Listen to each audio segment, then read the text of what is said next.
Today, we just want us to discuss on medical immunology and introduction. Basically, what we are going to talk today is an overview of how the body is able to protect itself and help us to be free of organism. So, of course, this is a lecture for all the students joining North Coast Medical Training College, doing medical courses such as clinical medicine, nursing, community health, hospital catering, and trauma, orthopedic and trauma medicine. I'll be very glad that we introduce our subject. When you're talking about the immune system, basically you're talking about major components. This is things that entails on how the body protects it. Of course, we have the organs, we have the cells, and we have the molecules that help us to be protected against some of these diseases. When we're looking at the organs, you're going to mention specific cells, and the molecules, you're going to mention some of the molecules that you're going to talk about. You're going to talk about the immune, about interferons and other molecules of interest. When you're talking about the cells, you're going to talk about the cells of the immune system, the lymphocytes, for this case, simply called leukocytes. Of course, you're going to look at them in terms of classes. When talking about the organs, we're going to talk about different organs that help us to produce specific components that help us to be protected against infection. So let's start with the organs. The immune system has its organ, of course, the tonsils and adenoids play a very big role in protecting us in one way or the other. The thymus, the lymph nodes, the spleen, the Peyer's patches, the appendix, the lymphatic vessels, and the bone marrow.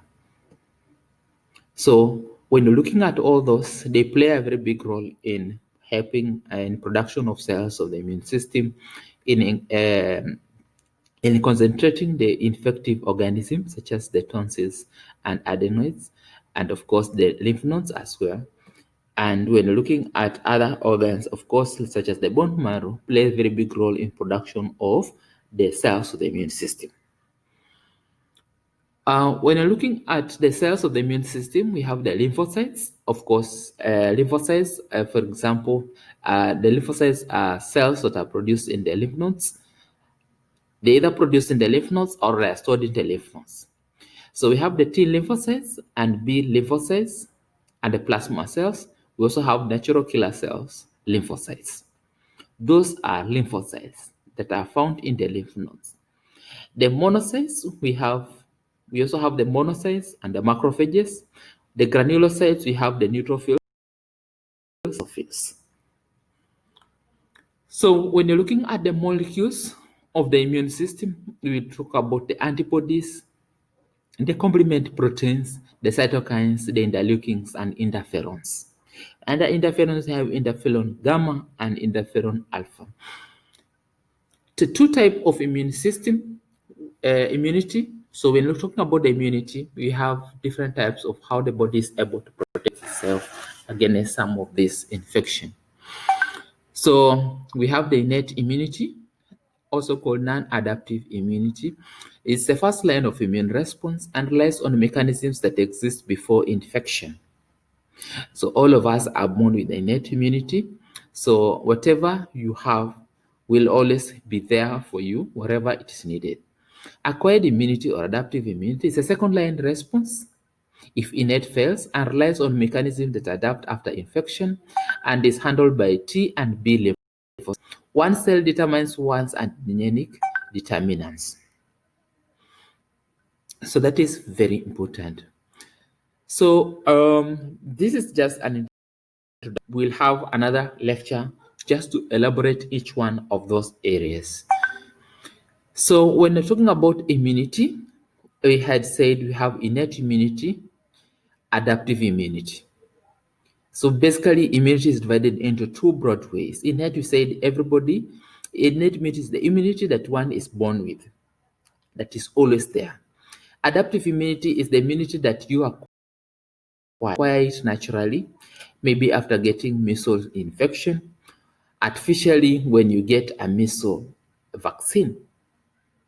So, for example, we can talk about people developing natural immunity because of having frequent infection, where you build specific cells of the immune system that are going to create a memory within your system.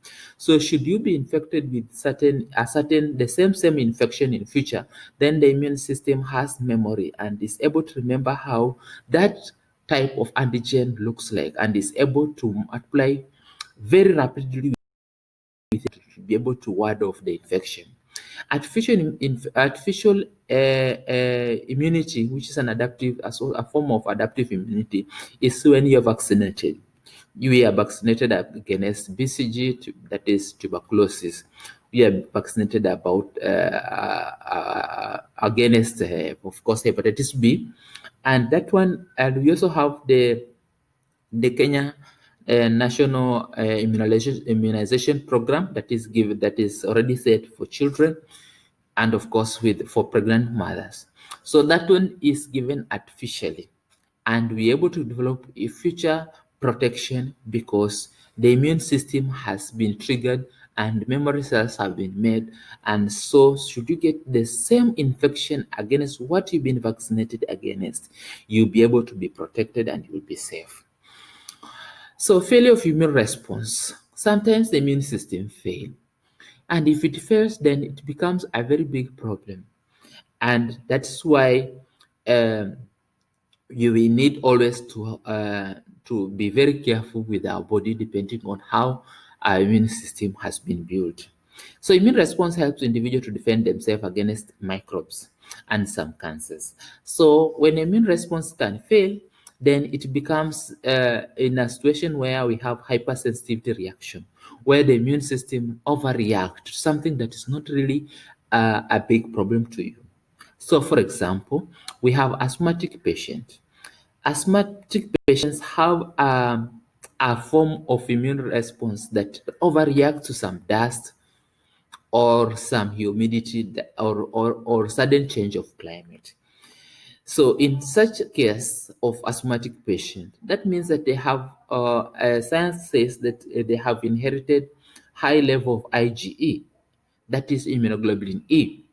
So which means that should they get exposed to dust, or should they be exposed to an environment that is not very favorable to them, such as high humidity, then the asthmatic attack will come in.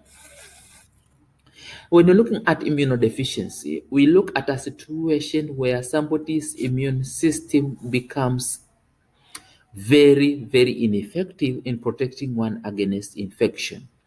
For example, HIV. For example, HIV. So when I talk about HIV, that means that the virus depletes the T helper cells that are able to mobilize uh, the body against any invading pathogen. For example, a bacterial pathogen, a viral pathogen, a parasitic pathogen, or any foreign body that may enter the body. So if the T helper cells are not there and they have been depleted by the virus, HIV virus for that case, which means you can get infection easily compared to somebody who have all the T helper cells in the body for that case. So which means that such people are prone to what we call opportunistic infection. When we get old, some of the immunological responses become weak. And in that situation, it puts us in a way that you are not able to protect yourself against some of these infections, where you become immunodeficiency in one way or the other. When you don't have enough nutrients in your body to produce specific molecules such as immunoglobulin, produce specific cells of the immune response such as lymphocytes, granulocytes for that matter, then you'll not be able to protect yourself against some of this infection. And in that case, you become immunodeficient. Let's look at hypersensitivity reaction. Hypersensitivity damage through excessive immune response to antigen. And some of these antigen are simply called what? Is a task. So these antigen are not really harmful to a normal person. But to a person who is hypersensitive, this antigen cause a big problem. So now, what happens to these people? What will happen to them when they are exposed to this antigen? So let's look at that. So hypersensitivity in simple terms is overreaction to an infectious agent. And it's also called allergy. Sometimes we interchange. So for this case, allergy is overreaction to environmental substances.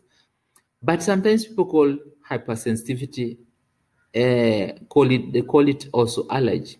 But when you look at them, they are different. So allergy is overreaction to environmental substances. Hypersensitivity is overreaction to infectious agent. So those two things means that for allergy, it means that allergen can trigger allergic reaction. So let's look at autoimmunity. Autoimmunity is overreaction to self. Like you produce antibodies that are going to eliminate your own red blood cells. So what will happen? You'll die because of death of red blood cells or over destruction of red blood cells. So let's look at immunodeficiency.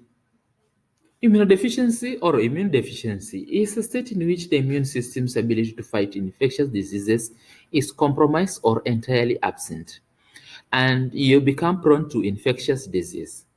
It can be primary or inborn or congenital immunodeficiency, or secondary or acquired immunodeficiency. So, what's the difference between the two? So, that means that if a child is born without the specific immunological components such as antibodies or immunoglobulin, let's say immunoglobulin E, it will mean that that patient, the role of immunoglobulin E will be absent. And that means that that person will be having an immunological deficiency in that he lacks immunoglobulin E. If as somebody is having a problem, is born with a spleen or an organ that is lacking, that is an immunological organ, then that means that that person will not be able to function because that function of that organ is lacking. Secondary or acquired. So this one you get, for example, you get HIV. You acquire it from, of course, a sexual partner or through the mode that we know on how people get HIV. So that means that you are born with everything, but as you live, you get it. The second one, maybe, let's look at nutrition. You are born with everything, but because of lack of nutrients, then your immune system becomes defective because you're not able to produce specific components of the immune system because you lack the nutrients. And so many other ways on how you can acquire immunodeficiency. For example, you get an accident and you get your limbs broken up. And that is where you have your bone marrow that helps you in the production of the lymphocytes or the white blood cells for this matter. Then what will happen? That means that you will not be able to produce enough cells to protect you against such infection, and their role will be absent in your body. So that means that you are compromised. Your immune system is compromised, is immunodeficient, is lacking. So let's look at the complement system. The complement system is made up of three pathways: the classical pathway, the alternative pathway, and lectin mannose pathway. Each pathway is triggered differently. For example, the classical pathway is triggered by the antibody-antigen complex. The alternative pathway is triggered by the microbes, i.e. the cell wall. The alternative pathway is triggered by the microbes, i.e. the cell wall, endotoxin, and other components. The lectin-mannose pathway is triggered by mannose residue on the microbes. So when does the complement pathway comes in? The complement pathway comes in when you have some components within your body system, and those components need to be removed. So, for example, the classical pathway will come in because the antibodies got attached to antigen. So they have formed a complex. So the classical pathway will be triggered because there's presence of antibody-antigen complex, and this antigen-antibody complex need to be removed with the outside the immune system, outside the body's system for this matter. Alternative pathway.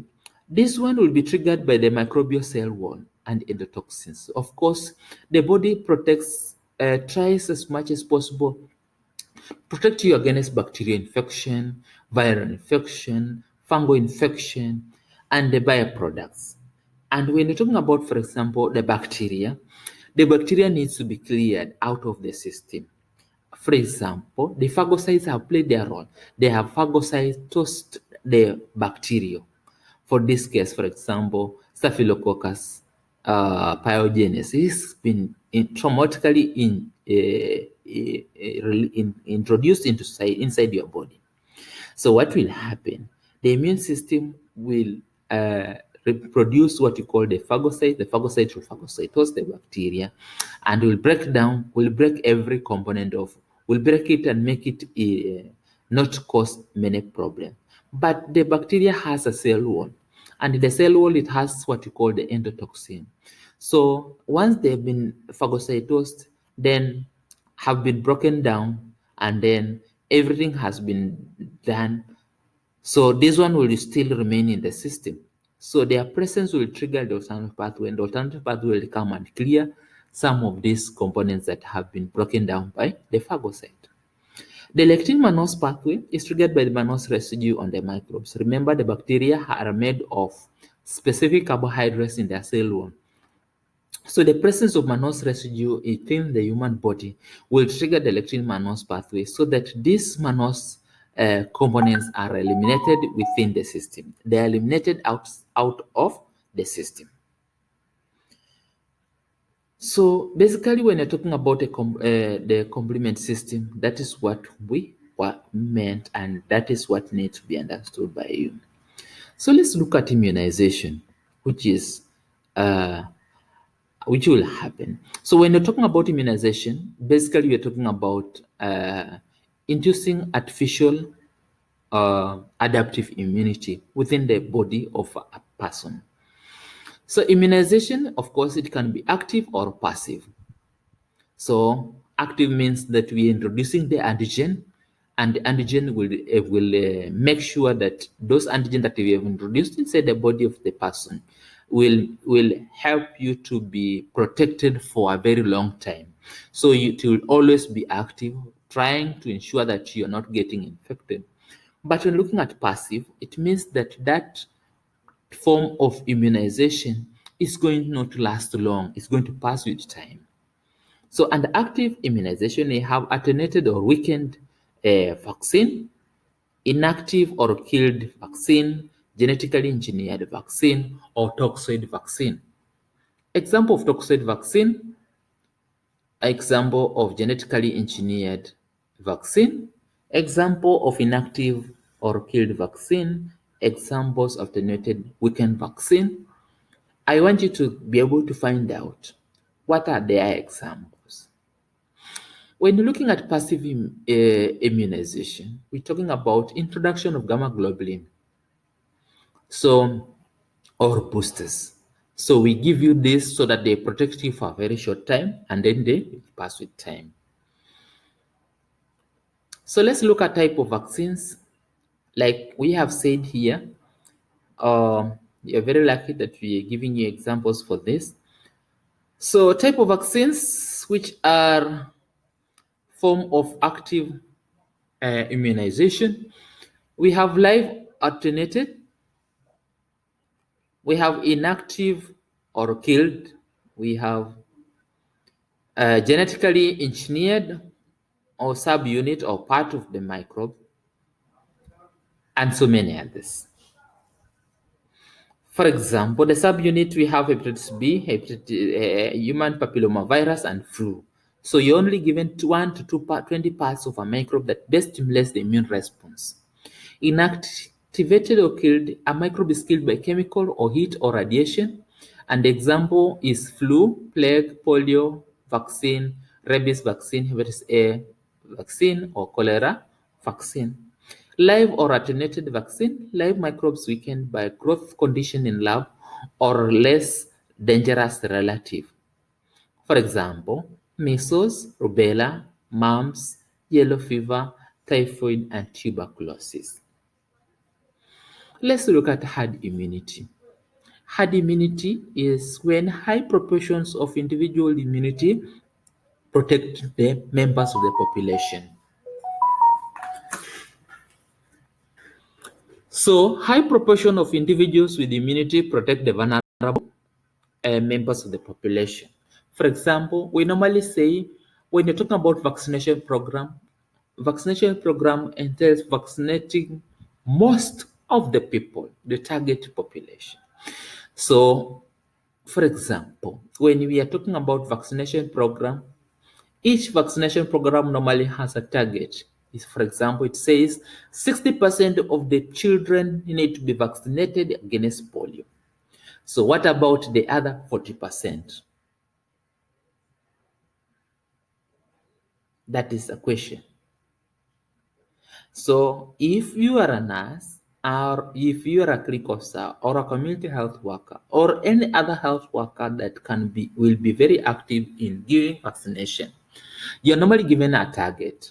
So when you reach that target of 60%, then you will have attained 100% vaccination target, because the other 40 will be protected by the 60% of people who you will have vaccinated will help those who have missed vaccination due to one reason or the other to be protected, of course. Because in all ways, you cannot vaccinate everybody, because some people have specific conditions that the vaccine is not allowed to be done on them, or in one way or the other, some people might be missed out, and that is a fact. So when you're looking at this, if you are vaccinated, let's say 80%, that means that the 20% will be protected, because should an infection comes before it reaches those who have not been vaccinated, then it means that the chances of those not having been vaccinated is very low. So let's look at a diagram, for example. They're not immunized but still healthy, immunized and healthy, and then not immunized, sick and contagious. So when you look at that list, it means that in one way or the other, should an infection comes, those who have been vaccinated create what we call a barrier to spread of that infection to the others.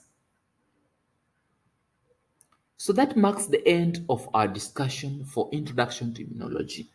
Keep up to date, subscribe to my channel, and if you can, and of course, keep on my channel, and you'll be able to see other lectures that will be able to describe the missing areas. If you have a challenge in understanding what I've said, please, you can get in touch with me through emailing or through my number that we have been using, or you can read more and understand better on how the body basically protects itself and how we can use that knowledge to help and protect others as well against some of these infectious agents. Thank you for your time, and thank you for your patience up to the end, and I believe that learning has just begun and I have triggered something in you. Bye.